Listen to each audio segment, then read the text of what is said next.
మీరు వినువారు మాత్రమై ఉండి మిమ్మును మీరు మోసపుచ్చుకొనకుండా వాక్య ప్రకారము ప్రవర్తించు వారనై ఉండుడి. హల్లెలూయా, హల్లెలూయా.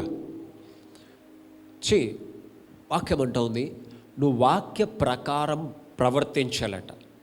దేని ప్రకారం ప్రవర్తించాలంట? చెప్పండి, దేని ప్రకారం ప్రవర్తించాలి? ఎంత చక్కగా వాక్యం మనతో మాట్లాడుతుందో. మనం వాక్య ప్రకారంగా ప్రవర్తించాలట. ఎంత కష్టం కదా. మనిషి హృదయం ఒప్పుకోలేదు. ఒక మాట అంటేనే మనం ఒప్పుకోం. వాళ్ళని క్షమించాలంటే క్షమించే హృదయం మనకు ఉండదు. మన ఈగోలు బాగా అడ్డం వస్తాయి నిజంగా. ఇంకా వాక్యం వినేటోళ్ళకి ఇంకా హృదయం సున్నితంగా ఉండాలా, కఠినంగా ఉండాలా? చెప్పండి. We should be more soft and heart. ఇటు విని అటు వెళ్ళి మర్చిపోవడానికి కాదు దేవుడి వాక్యం మనతో మాట్లాడేది. కొన్నిసార్లు గమనించండి, నువ్వు ఎక్కడ ఓపికగా తగ్గించుకొని తగ్గింపు స్వభావం ఉండాలో నువ్వు అక్కడ తప్పనిసరి తగ్గింపు స్వభావాన్ని చూపెట్టాలి. నీ ద్వేషము, నీ పగ, నీ అసూయ నిన్ను నష్టపరుస్తుంది కానీ నిన్ను లాభానికి తీసుకెళ్ళలేదు. వాక్యంలో ఏమని రాయబడిందో తెలుసా? ఒకని గర్వము వానికి ముందుగా, వాని నాశనానికి ముందుగా నడుస్తుందంట. హల్లెలూయా, హల్లెలూయా. ఎంతమందికి మాట అర్థమైంది? ఒకని గర్వము వానికి నాశనానికి తీసుకెళ్ళడానికి ముందు నడుస్తాంట. నేను కొంతమందిని చూశాను, డబ్బు వచ్చినప్పుడు, పేరు వచ్చినప్పుడు, ఉద్యోగం వచ్చినప్పుడు వాళ్ళ స్వభావము మారుతూ ఉండేది. They use to change. కొంతమందికి ఉంటుంది, నేను పెద్దవాడిని, నేను చెప్తే అలా. నాకు ఒక స్వభావం ఉంది కదా, నీకు ఒక స్వభావం ఉంది. కానీ దేవుడు అంటున్నాడు, మనమంట వాక్య ప్రకారము ప్రవర్తించాలని దేవుడు కోరుకుంటున్నాడట. We should behave according to the word of God. దేవుడు అది మన దగ్గర ఎక్స్పెక్ట్ చేస్తున్నాడు. దేవుడు మన దగ్గర అది ఆశిస్తున్నాడు. నన్ను వాక్య ప్రకారము తీసుకెళ్ళాలి, వాక్య ప్రకారము నడిపించాలని. నువ్వు ఒక జాబ్ చేస్తున్నావు. ఇప్పుడు ఎవరినైనా లేపి అడిగితే నువ్వు ఏ జాబ్ చేస్తున్నావు అంటే పలానా జాబ్ చేస్తున్నావు అని అంటున్నాడు. అవునా కదా? నీకు ఆ వర్క్ వచ్చు, ఆ జాబ్ నువ్వు చేస్తావు. ఆ జాబ్ నువ్వు చేసినందుకు ఆ జాబుకు తగిన జీతం నీకు వస్తుంది. అవునా కదా? నువ్వు ఆ జాబ్లో నుండి లేదు నీ జాబ్ చేయను, నాకు నచ్చిన పని చేస్తాను, నువ్వు జీతం అంటిస్తారా? నేను ఇక్కడనే ఉంటా కానీ నాకు నచ్చినట్టు నేను చేస్తాను, నువ్వైతే నాకు జీతం అంటిస్తాడా? నేను పెట్టిందే ఆ పని చేయడానికి, ఆ పని చేస్తే జీతం వస్తుంది. నువ్వు ఏదో పని చేస్తే ఎందుకు వస్తుంది జీతం? హల్లెలూయా, అవునా కదా? అర్థమవుతుందా లేదా? నువ్వు ఏదైంటే అది చేస్తాను, నేను ఒట్టిగా 3 నెల రోజులు ఉంటాను, నాకు ఏదో ఒక పని చేసుకుంటాను, ఇక్కడ నాకు జీతం ఏంటిస్తాడా? ఎవరు? దేనికోసం నియమించబడ్డావో ఆ పనిని చేసినప్పుడు ఆ పనిలో నుంచి నీకు ప్రతిఫలం దొరుకుతుంది. అయితే దేవుని వాక్యం అంటున్నది నీకు ప్రతిఫలం అంటే we are not expecting from God. అయితే మన హృదయము దేవుడి దగ్గర ఆశించట్లా. ఎందుకు ఆశించట్లా? అంటే నీకు అక్కడ ఫలము దొరుకుతుంది అనే విషయం నీ హృదయానికి అర్థం అవ్వాలా. నీకు ఇక్కడ ఫలము లభిస్తుంది అనే విషయం నీ హృదయానికి నువ్వు అర్థము చేపించాలా. దావీదురాజు అంటాడు, నా అంతరంగంలో ఉన్న సమస్తమా నువ్వు నన్ను ఎందుకు తొందర పెడుతున్నావు? నా దేవుడు నాకు మేలు చేస్తారని నీకు తెలీదా? హల్లెలూయా. ఈరోజు దేవుడు మనతో చెప్పే విషయం ఏంటో తెలుసా? మనల్ని అంట వాక్య ప్రకారం ప్రవర్తించేలా దేవుడు చేపియాలనుకుంటున్నాడు. హల్లెలూయా, హల్లెలూయా. మన శరీరము కొన్నిటికి అలవాటైపోతుంది. మన శరీరం కొన్నిటికి కొన్ని మన శరీరాన్ని లోపరచుకుంటాయి కొన్ని అలవాట్లు. అర్థమవుతుందా లేదా? అందుకే ఒక్కొక్కరికి ఒక్కొక్క రుచి, ఒక్కొక్కరికి ఒక్కొక్క ఆలోచన, ఒక్కొక్కరికి ఒక్కొక్క తలంపు, ఒకరికి ఒక్కో ఇష్టం ఉంటుంది, ఒకరికి ఒక ఫుడ్ ఇష్టం ఉంటుంది, ఇంకొకరికి ఇంకో ఫుడ్ ఇష్టం ఉంటుంది. We are adapting some natures. కొన్ని స్వభావాలని మనం లోపరుచుకుంటున్నాం, అడాప్ట్ చేసుకుంటున్నాం. కానీ దేవుడు అంటున్నాడు, నువ్వు వాక్యమును లోపరుచుకోవాలి, వాక్యము నిన్ను లోపరుచుకోవాలి, నువ్వు వాక్యమును అనుసరించి నడిచే ప్రయత్నము చేయాలి. హల్లెలూయా. దెన్ నీకు అప్పుడు అర్థమవుతుంది, ఓహో ఇంత కష్టమా, నేను అనుకున్నాను ఇంత కష్టము, నేను జయించలేను, ఇంత కష్టము, నేను ఈ కోపాన్ని జయించలేను అనుకున్నాను. కానీ ఒకసారి నువ్వు వాక్యములో నా మాధుర్యమును అర్థం చేసుకుంటే ఇంత సులభమా దీన్ని జయించడం అనుకుంటాం. హల్లెలూయా. కొంతమందిని చూడండి, హ్యాబిచువేటెడ్ థింగ్స్, కొన్నిసార్లు మనం కొన్నిటికి అలవాటు అయిపోతాం. సండే అయిందా, ప్రేయర్ అయిందా, చర్చికి వెళ్ళామా, ఫాస్టింగ్ ఉన్నానా, ప్రేయర్లో ఉన్నానా, వాక్యం చదివిందా, అయిపోయింది. మిగతాదంతా ఇంకా నువ్వే. ఈ టైం మాత్రమే దేవునికి ఒక టైం టేబుల్. జాబ్కి వెళ్ళామా, వచ్చామా, తర్వాత అంతా మనిషి. No, when you are adapted a nature, ఒక స్వభావాన్ని నువ్వు లోపరుచుకున్నప్పుడు దాని ప్రకారము జీవించడం నేర్చుకోవాలి. హల్లెలూయా, హల్లెలూయా. అద్భుతాలు ఎప్పుడో ఒకసారి బాగా ఫాస్టింగ్ అప్పుడప్పుడు జరిగేటివి కాదండి. అద్భుతాలను దేవుడు మన స్వభావములో ఒక భాగంగా పెట్టాడు. It's our nature. Miracles is our nature. అద్భుతాలను చేయడము ఆయన యొక్క స్వభావం.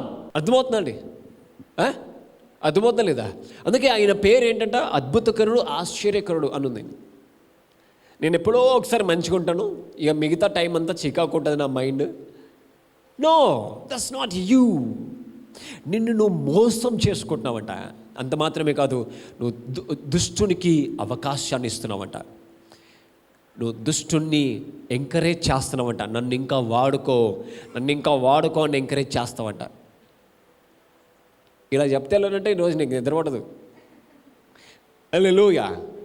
ఒక్క స్వభావం, ఒకవేళ ఒక 2-3 స్వభావాలు గురించి చెప్పాను అనుకో, నువ్వు నిద్రపట్టలేవు, అమ్మో అని భయపడిపోతావు. Don't give chance to demon. నీ లోపల ఉన్న ద్వేషానికి, పగకి, అసూయకి సమయం ఇవ్వకు, వాటికి అవకాశాలు ఇవ్వకు. అవి నిన్ను నష్టపరుస్తాయి, నిన్నే వెనుకకు లాగుతాయి. హల్లెలూయా, హల్లెలూయా. ఒకసారి చదువుతాం, 22 చదవమ్మా. మీరు వినువారు మాత్రమై ఉండి మిమ్మును మీరు మోసపుచ్చుకొనకుండా వాక్య ప్రకారము ప్రవర్తించువారునై ఉండుడి. You should practice. కొన్నిసార్లు నువ్వు ప్రాక్టీస్ చేయాలి. నేను ఇది ప్రాక్టీస్ చేస్తాను, నా లోపల ఈ గుణము లేదు, కానీ నేను ఇది ప్రాక్టీస్ చేస్తా. స్వస్థత వరం, స్వస్థపరచాలి దేవుడు నా ద్వారా ఇతరులను. నేను గొప్ప వ్యాపారం చేయాలి, నా లోపల ఆ వ్యాపారము దేవుడు మీకు సూట్ కదండి. ఎవరు చేస్తారు? వాళ్ళకి కదా అని అని అని అని దాన్ని ఒక సామెత చేశారు. ఇక్కడ మీకు బిజినెస్ సూట్ అవుతుంది, దాన్ని ఒక సామెత చేసి చేసి చేసి మన శరీరంలో దాన్ని ఇమర్చడానికి ప్రయత్నం చేస్తున్నాడు దుష్టుడు. ఇట్స్ ఎ లాయ్, అదొక అబద్ధం. నువ్వు ప్రార్థించాలి, కానీ దేవుడు నీ ద్వారా ప్రతిరోజు అద్భుతాలు చేయగలుగుతాడు. ప్రతిరోజు దేవుడు నీ పరిస్థితిని మార్చగలుగుతాడు. హల్లెలూయా, హల్లెలూయా. We are living a life, the life which God gave us, that the life which according to the word of God. దేవుడు మనకిచ్చిన జీవము, ఆయన ఇచ్చిన జీవము. ఆ జీవం ఎటువంటి జీవం అంట? వాక్యానుసారమైన జీవము. వాక్యమును అనుసరిస్తున్నాం మనం.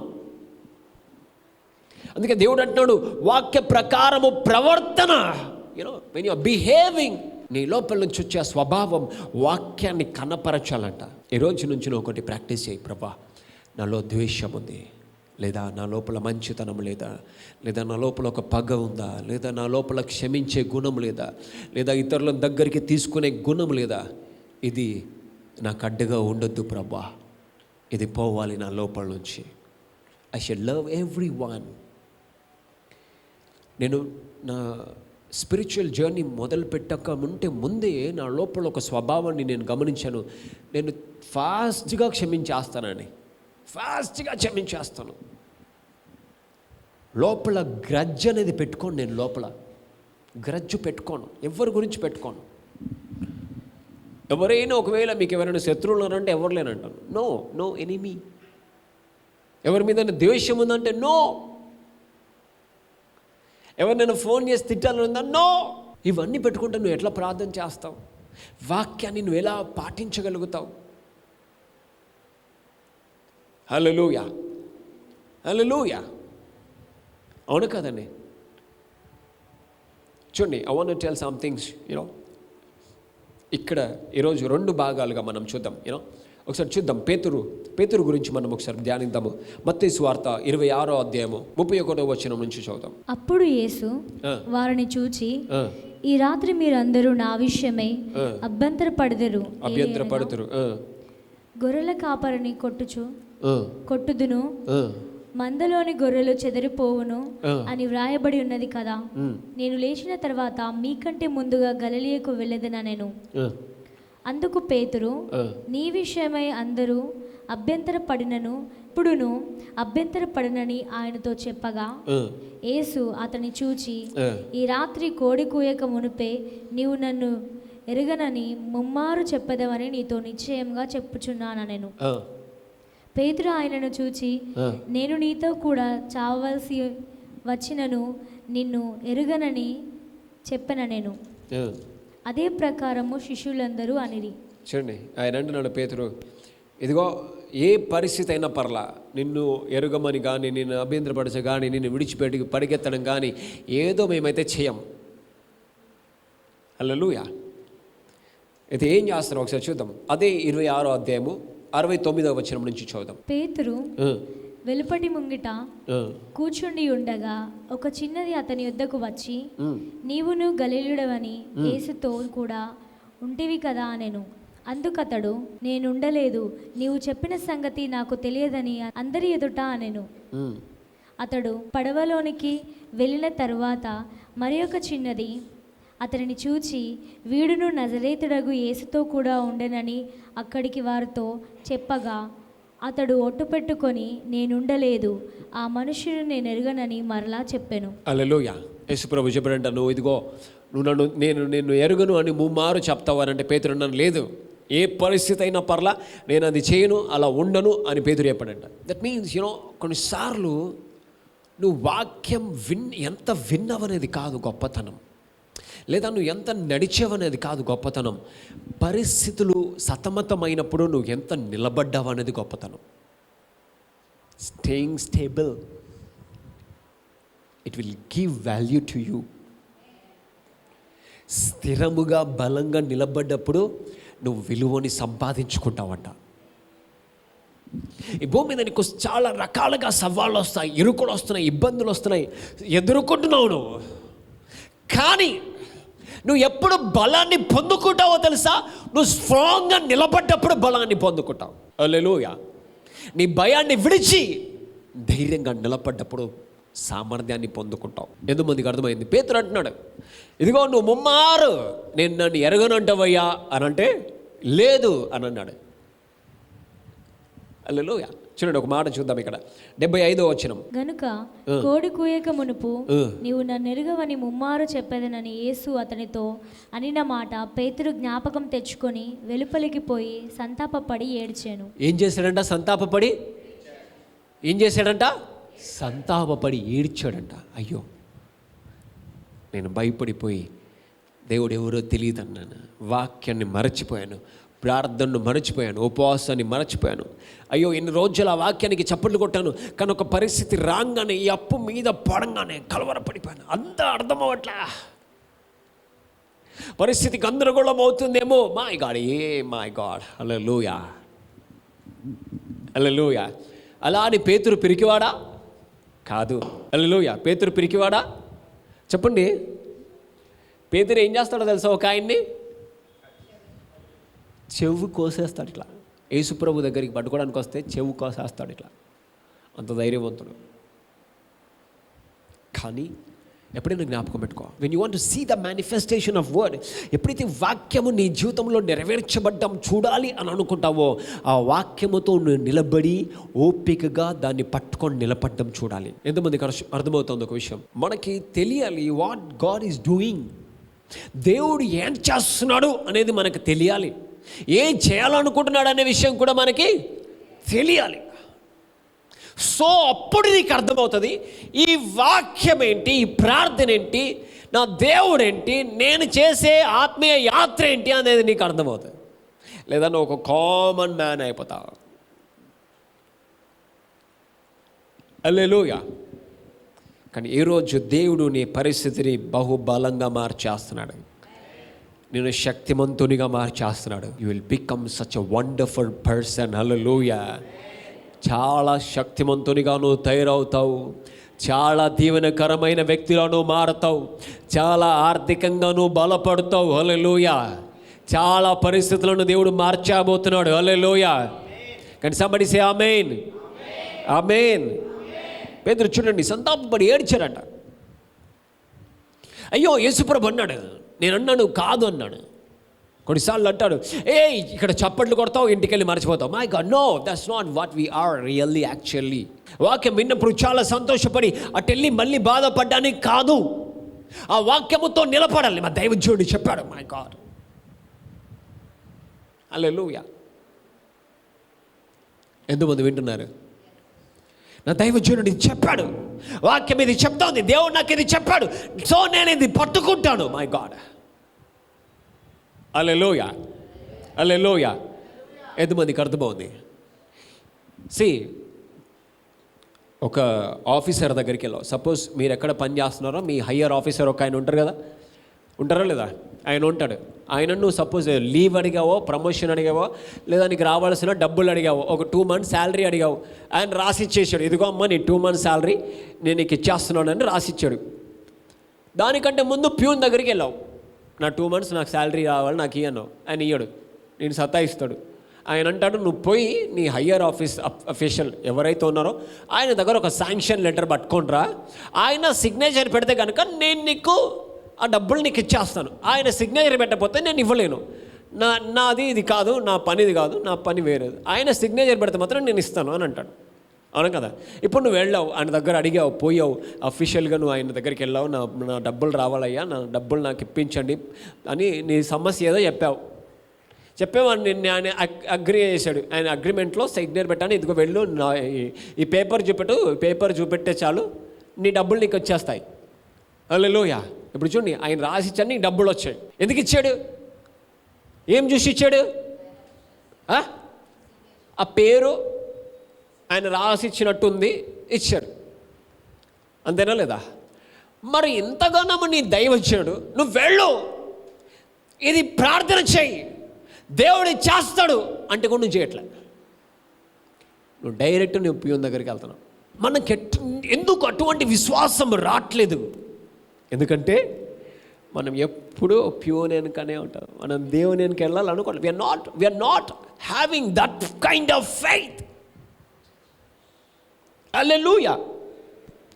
నువ్వు ఎప్పుడైనా ప్రార్థన చేసావా? ప్రభువా, మా దైవజనుడు మరి ఇలా ప్రార్థన చేయమన్నాడు, అన్న ఇలా చెప్పాడు, నేను ఇలానే చేస్తున్నాను. వై యువర్ మైండ్ ఈజ్, గమనించు, నీ మైండ్ ఎక్కడ ఉందో, నీ విశ్వాసం ఎక్కడ ఉందో చూడు. ఒకవేళ సమస్య ఉందనుకో, బాధపడతావా? ఏడుస్తావా? కలవరపడతావా? కానీ ముందే చెప్తున్నానా, ఇలా చేయి, ఇలా ప్రార్థన చేయి, ఇలా కనిపెట్టు, ఇలా చేయి. మై గాడ్, నువ్వు అలా చేయట్లా.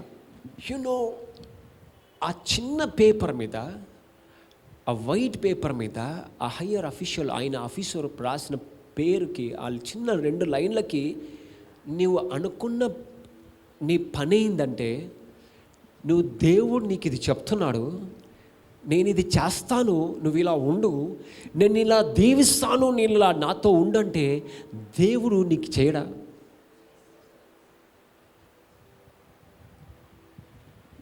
హల్లెలూయా.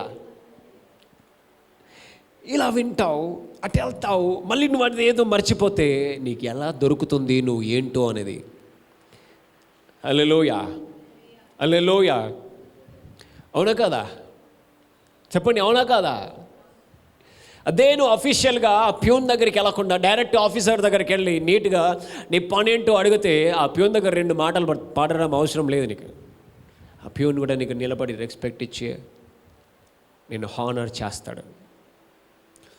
ఎవ్రీ టైం మన మైండ్ ఎలా తయారవుతుందంటే, దేని మీద దృష్టి పెట్టాలో దాని మీద దృష్టి పెట్టకుండా అనవసరమైన ప్రతి వాటి మీద మన తలంపులు పడతా ఉన్నాయి. అనవసరమైన ప్రతి వాటి మీద మన తలంపులు పెడుతున్నాం. రియల్గా మనం అది కాము.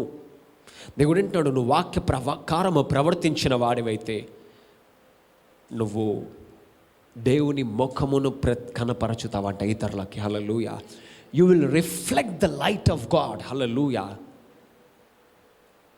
మా దైవజనుడు చెప్పాడు, నేను ఇది పాటిస్తాను, నేను ఇలా నిలబడతాను, నేను ఇలా దేవుని సన్నిధిని వెతుకుతాను, నేను ఇలా దేవుని కలిగి ఉంటాను, నేను ఇలా నడుస్తాను, నేను ఇలా ప్రార్థన చేస్తాను, ఇలా స్తుతిస్తాను, ఇలా నిలబడతాను, ఇలా నడుస్తాను. My God will raise you. Hallelujah. దేవుడు నిన్ను లేపుతాడు. హల్లెలూయా. పేతురు ఏడ్చాడంటండి. సంతాపపడి పేతురు బాధతో ఏడ్చేశాడట. కొన్నిసార్లు నువ్వు అలా ఏడుస్తావు, బాధపడతావు. ఎందుకో తెలుసా? అయ్యో నేను ఇది చేయలేకపోయాను, విన్నాను మర్చిపోయాను, చప్పట్లు కొడుతున్నాను, బాగానే ఉంది, చర్చిలో బాగానే ఉంది, కానీ ఎందుకు ఇంటి దగ్గర పని చేయట్లే, ఎందుకు నా ఆఫీస్లో పని చేయట్లే, ఎందుకు నా వ్యాపారంలో పని చేయట్లే, ఎందుకు పని చేయట్లంటే నువ్వు మర్చిపోతున్నావు. నువ్వు దాన్ని తేలిగ్గా తీసుకుంటున్నావు. నేను మర్చిపోవట్లే. ఎవరైనా నాకు ఏదైనా చెప్పారనుకో, నేను మర్చిపోను. మళ్ళీ చెప్తున్నాను, నేను మరచిపోను. హల్లెలూయా. ఎంతమందికి అర్థమవుతుంది? నువ్వు మర్చిపోతున్నావు అంటే దాని అర్థం ఏంటో తెలుసా? నువ్వు అద్దంలో నీ ముఖం చూసుకుంటున్నావు, అటెళ్ళి నువ్వెవరో మర్చిపోతున్నావు. You are anointed. హల్లెలూయా. నువ్వు అభిషేకించబడ్డావు. somebody say amen. నీ లోపల దేవుని వాక్యం ఉంది. దేవుని ఆత్మ నీ లోపల నివాసము చేయుచుంది. దేవుని రక్తము చేతను కడగబడ్డావు. నీలో ఉన్నవాడు లోకములో ఉన్నవాని కంటే గొప్పవాడు. నువ్వు మర్చిపోవడానికి కాదు, నువ్వు నిలబడాలి, నువ్వు అద్భుతాలు చేయాలి, నీ పరిస్థితులు మార్చుకోవాలి, నీ వ్యాపారాన్ని తిరిగి గొప్పగా నువ్వు స్థాపించాలి. ఆమేన్. somebody say amen. my god. ప్రభువా, నేను ఈ వాక్య ప్రకారం ప్రవర్తిస్తా, ఈ వాక్య ప్రకారం నిలబడతా, ఈ వాక్య ప్రకారం జయిస్తా. కొంతమంది ఇప్పుడు కూడా నీ మైండ్లో అనేక థాట్స్ రన్ అవుతూ ఉంటాయి, కానీ నువ్వు దాన్ని స్టాప్ చేయి. ఆ తలంపులకు, ఆ ఆటంకమైన తలంపులకు, నిన్ను అపవాది నడిపించే, ఆ కలవరపెట్టే, లేదా నిన్ను శోధించే, లేదా నిన్ను బలహీనపరిచే తలంపులకు నువ్వు ఫుల్ స్టాప్ పెట్టి, ప్రభువా నేను ఈరోజు నిర్ణయం తీసుకుంటున్నాను, ఈ వాక్య ప్రకారం నేను ఫాలో అవుతాను, ఈ వాక్య ప్రకారం నేను ప్రార్థన చేస్తాను.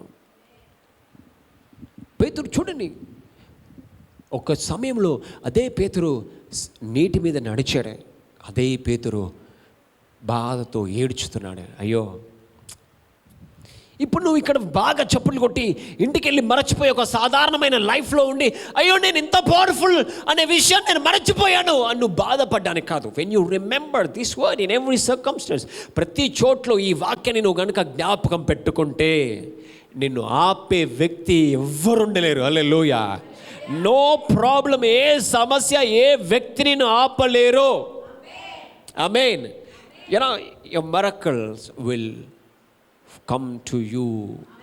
ఇప్పుడు ఏ డబ్బు వెనకాల పరిగెత్తునో చూసావా, ఏది కావాలని పరిగెత్తునో చూసావా, అడ్డుగా ఉంటున్నాయి కదా, నిన్ను ఆటంకపరుస్తున్నాయి కదా, ప్రతి దానికి త్రోవ తెరవబడతాండి. Believe my word. ఈ మాట నమ్ము, నీ ప్రతి ద్వారము తెరవబడుతుంది, నీ ప్రతి మార్గము తెరవబడుతుంది. Believe in the word. ఒక మాట చూద్దాము, కీర్తనలు 46:3 చూద్దాం. దేవుడు మనకు ఆశ్రయమును దుర్గమునై ఉన్నాడు. దేవుడు మనకు ఆశ్రయం అంటే ఏంటండి? A place where we can hide. అర్థమైందా? ఆయన మనకు ఆశ్రయము దుర్గమును అయ్యున్నాడంట. ఆపత్కాలములో ఆయన నమ్ముకొనదగిన సహాయకుడు. అస్సలు టైంలో నువ్వు దేవుని నమ్ముకోవట్లేదు, టైంకు నువ్వు దేవుని మర్చిపోతున్నావు, టైంకి నువ్వు ప్రార్థన చేయట్లా, టైంకు నువ్వు ఎక్కడో ఉంటున్నావు. 10 డేస్లో నీకు ఇంటర్వ్యూ ఉంది, 10 డేస్ నువ్వు బిజీ ఉంటే 10th డే ఇంటర్వ్యూ ఉందన్న ప్రేర్ చేయన్న 10th డే అన్న ప్రేర్ చేయన్న, ఇవాళ ఒక్కరోజు ఉందన్న pray. Why you have 10 days, beautiful 10 days you have. ఒక 10 రోజులు నీకున్నాయి, ఆ 10 వండర్ఫుల్ డేస్, ఆ 10 రోజులు నువ్వు ప్రార్థన చేసి చూడు, ఇట్లా తలకిందులు చేస్తావు. Hallelujah, amen. Can I hear you? Amen, hallelujah. నేను ఒకరికి ప్రాఫెసీ చెప్పాను, ఒక 2-3 months బ్యాక్ అనుకుంటాను. ఒక ప్రవచనం చెప్పాను, నీ కంపెనీ నీకు సపోర్ట్ చేస్తుంది, నీ కంపెనీ వాళ్ళు నీకు హెల్ప్ చేస్తారు అని చెప్పాను. వాళ్ళు ఒక కంపెనీ నుంచి ఒక లెటర్ ఎక్స్పెక్ట్ చేస్తున్నారు. ఆ లెటర్, ఆ కంపెనీ అన్నది మేము మీకు ఇవ్వము అని అన్నది కంపెనీ. వినండి, చాలా బ్యూటిఫుల్ టెస్ట్ మని. నేను చెప్పాను, మీ కంపెనీ నీకు హెల్ప్ చేస్తుంది, బయట ఆ లెటర్ ఎక్స్పెక్ట్ చేయకు, కంపెనీ దగ్గరనే ఎక్స్పెక్ట్ చేయని చెప్పాను. అయితే ఆ కంపెనీ అన్నదంట, ఎప్పుడు దేవుడు నాకు బయలుపరచకంటే ముందే కంపెనీ చెప్పిందంట, మా దగ్గర నువ్వు ఈ లెటర్ ఎక్స్పెక్ట్ చేయొద్దు అని చెప్పారంట. నేను అన్నాను 3 months వాళ్ళు జాబ్కి వెళ్తూ వస్తుంటే నేను అన్నాను, ఆ లెటర్ నువ్వు బయట ఎక్స్పెక్ట్ చేయొద్దు, కంపెనీలో ఎక్స్పెక్ట్ చేయని చెప్పాను. కంపెనీ ఏమంది, ముందే నువ్వు మా దగ్గర ఎక్స్పెక్ట్ చేయొద్దు, బయట ఎక్స్పెక్ట్ చేసుకో అని చెప్పిందంట. 3 months తర్వాత నేను చెప్పాను, దేవుడు నాకు చెప్పాడు, నువ్వు బయట ఎక్స్పెక్ట్ చేయొద్దు, కంపెనీ దగ్గర ఎక్స్పెక్ట్ చేయని. విన్నోళ్ళకి ఎలా ఉంటుంది, ఇంకా కంపెనీ ఏమో మా దగ్గర రాకని చెప్పింది, ఈ అన్న ఏమో నువ్వు ఆ కంపెనీ దగ్గరికి వెళ్ళు, బయట వెళ్ళకని అన్నాడు. వాళ్ళకి ఆల్రెడీ ఒక మిరకల్ అయింది, దేవుడు నాకు చెప్పిన ప్రవచనం నెరవేర్చబడిందని. కాబట్టి వాళ్ళు ఏం చేశారంటే తెలివిగా, నేను ఏ రోజు ఆ ప్రవచనం చెప్పానో ఆ రోజు రాసుకున్నారు ఆ ప్రొఫెసీ బుక్లో. కొంతమంది ఉన్నారు నాకు తెలిసిన వాళ్ళు, నేను చెప్పిన ప్రతి ప్రవచనం రాసుకొని అవి ఎప్పుడు నెరవేర్చబడంగానే నాకు కాల్ చేస్తారు, అన్న ఈరోజు ఫలానా టైంకి ఫలానా నువ్వు ప్రవచనం చెప్పావు, అది నెరవేర్చబడిందని.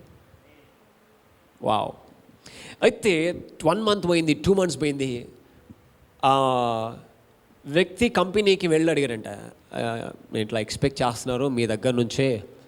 ఆయన అన్నాడంట, అది మేము దాదాపు 3 ఏళ్ళు అవుతుంది, ఎవరికి ఆ లెటర్ ఇవ్వట్లేదు, ఎవరికి మేము సపోర్ట్ చేయట్లేదు అని కంపెనీ అన్నదంట. ఎన్ని ఇయర్స్ అవుతుందంట? 3 years నుంచి ఎవరికి మేము సపోర్ట్ చేయట్లేదు, మీకు ఎక్కడన్నా కావాలంటే మీరు బయట అలాంటి లెటర్స్ కానీ ఆ సపోర్ట్ తెచ్చుకోండి అని అంట ఆ మేనేజర్.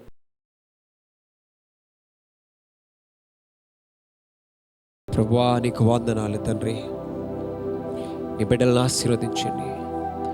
ఆ ఎముకలు, ఆ మాంసము, కండనరములు, ప్రతి అవయములో నూతన బలము కలుగునుగాక, నూతన శక్తి కలుగునుగాక. యేసు నామమున నూతన బలము, నూతన బలము, నూతన బలము, నూతన బలము, యేసు క్రీస్తు నామమున నూతన బలము, నూతన శక్తి, సంపూర్ణ స్వస్థత కలుగునుగాక. ఇప్పుడే సంపూర్ణ స్వస్థత కలుగునుగాక. ఎముకల్లో, మాంసముల్లో, కండనరముల్లో సంపూర్ణముగా స్వస్థత కలుగునుగాక యేసు నామమున. ఈ లైవ్లో ఉన్న నువ్వు స్వస్థతను పొందుకుంటున్నావు. You are receiving healing. Hallelujah. ప్రభువా నీకు వందనాలు. నీ దయ చూపు, నీ కనికరం చూపు, నీ కృప చూపు, నీ సన్నిధిని తోడుగా ఉంచి బలపరచమని, వారి చింతను తొలగించి, వారి భారమును తొలగించి, వారి ఇరుకును తొలగించమని, క్షేమము నిమ్మని యేసు క్రీస్తు నామమున ప్రార్థిస్తున్నాము తండ్రి. ఆమేన్, ఆమేన్, ఆమేన్.